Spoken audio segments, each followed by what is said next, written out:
So back in 2020, the West Coast Eagles make the decision to change their team song from We're Flying High to something that sounds like a bad Western Australian tourism ad. And frankly, I think every bad thing that has ever happened to the club can directly be attributed to that decision. Oh, the Tim Kelly trade didn't work out? Must have been the bloody Eagles song. 2022 and 2023 injury crisis?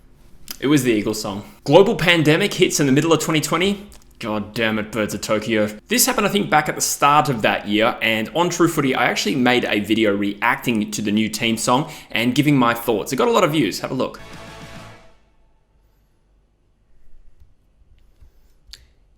Yeah, look, I hate that. I hate everything about that. So obviously my initial reaction was that I kind of hated the song. They changed the tune of it for a start, and it just sounded a little bit cringy. But now, 3 or 4 years later, as I sit back and reflect as a 30-year-old man, I still hate it. But good news could be on the horizon here, and I don't want to get excited before we've had some actual confirmation. But it sounds like the West Coast Eagles might actually be considering changing the song from what it is now to some version of the original. Perhaps the 2018 version, perhaps the We're Flying High, perhaps a new recorded version of the older song. I'm not too sure, but change might be afoot. So, I actually woke up with the intention of making this video anyway, and when I googled West Coast Eagles song, a few articles popped up. Now, a few weeks ago, I did note that Don Pike made the comment that the decision to change their song back would be considered and discussed. So the highlight bit here is what I'm referring to. There was a separate article in the West Australian, and this article is from 7 News and came out yesterday as you're watching this. He used the phrase considered and discussed, and to be honest, this particular article might be clickbait, but I've just got a really good feeling that there might be change with regard to the song. Now, we know very recently the Eagles made a decision to get rid of that big inflatable chicken that they run out of and have gone back to the banner. To be honest, I didn't mind the big inflatable chicken. It didn't really bother me. Like, the song matters so much more, but I'm sure the banner will be good to have back. But if we're making changes like that, I think it would be crazy if Don Pike is not seriously considering making a change, considering very few people like that song. Like, seriously. Don Pike's probably on a bit of a mission at the moment to try and win a bit of support. He's listening to the fans. The fans have been through a lot for the last couple of years, as has everyone involved with the club. And I think right now they might genuinely be receptive to the idea that we might change our song back. So my hopes are well and truly up. I actually saw a clip on Backchat that you might have seen already, but I'll run here. Hamish Brayshaw talks through the perspective of the Eagles players when the Eagles first launched that Birds of Tokyo song. I know the club put a lot of work into getting Birds of Tokyo on board, and they were pretty happy when they did. Yeah, they were pretty happy. It was like, hey boys, like patting, heaps of patting on the back. They brought him in. Here's Bernie and Kenny. Oh, no, this is their real names. We're just best mates. Calling them first name. Our execs are up the front. Like, how good's this? All the players walk out of there just wetting their pants about how shit it was. I had to laugh though. I had the same reaction when the Eagles first released that song. I just pictured like an Eagles boardroom, and it may not have been Trevor Nisbet, but in my head it's Trevor Nisbet, and they're just sitting around going, geez, what would be a bloody cool song that we can put out that the younger generation will enjoy? Who's a cool pop band at the moment? That Birds of Tokyo group don't sound too bad. Get them to whip up a quick rendition of our Eagles song. What could possibly go wrong? Yeah, this is the singular worst decision that the West Coast Eagles have ever made. I know I'm being dramatic here. I am turning up to 11 a little bit because I'm on a YouTube video, but I said this at the time, and I actually do feel very passionately about this. The Eagles song, or the team song in general, is so important to the football fan experience.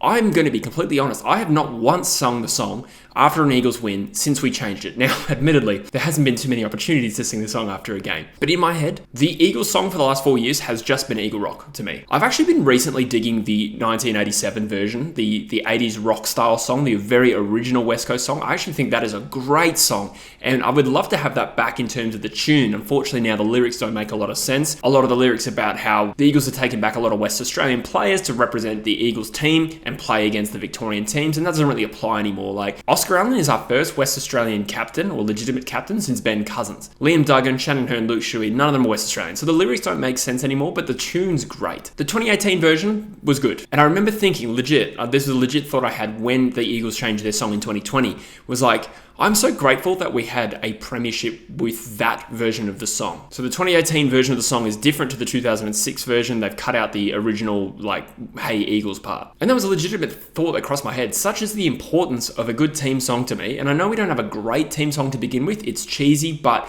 My heart swells with pride and joy when I sing that song. And the Birds of Tokyo version just didn't do it for me. Now, I don't mean to hate on Birds of Tokyo as a band. Like, it's not my kind of music. But to be honest, they probably did as well as they possibly could have, tasked with the ridiculous job of trying to re-record a new Eagles song. Don't bother about, getting a famous pop band to do it. Just get the actual song right. Now, side note, I posted this as well, but one of my favorite lyrics of the 1987 version is the line about West Coast Magic. And now we've added West Coast Magic and we'll give you Merry Hell. I think that's what it is. That line resonates with me. I love that. If we can incorporate that somehow, that's the one thing that is part of the new song that I did like. We use the phrase West Coast Magic, and I did actually consider the channel name West Coast Magic for this channel, but I just thought maybe it's a little bit too niche, people wouldn't get it, and it sounds a little bit cheesy, so I ultimately decided with True Eagle. But anyway, long story short, I truly believe there is a good chance we're going to change our song. Either we're going to re-record the older one or we're just going to revert back to 2018, and that would make me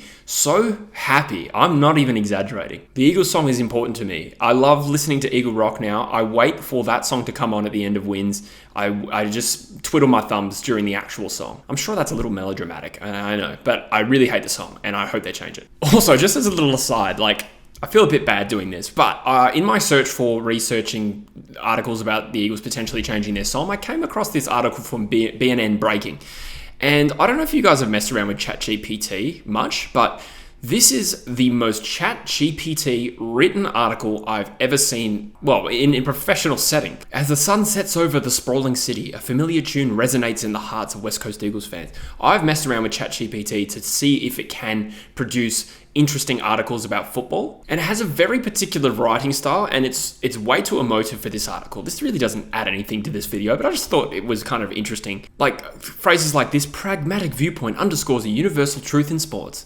The ultimate goal is victory, and the rituals that follow are merely the icing on the cake. As this story unfolds, one thing remains clear. The heart of the West Coast Eagles beats strong, driven by a love for the game and the shared moments that turn into cherished memories. I'm telling you right now, this article was completely written by ChatGPT, and I'm calling it out. That is porridge. Anyway, guys, I appreciate you watching. Let me know what you reckon in the comments, and I'll see you in the next one. Cheers.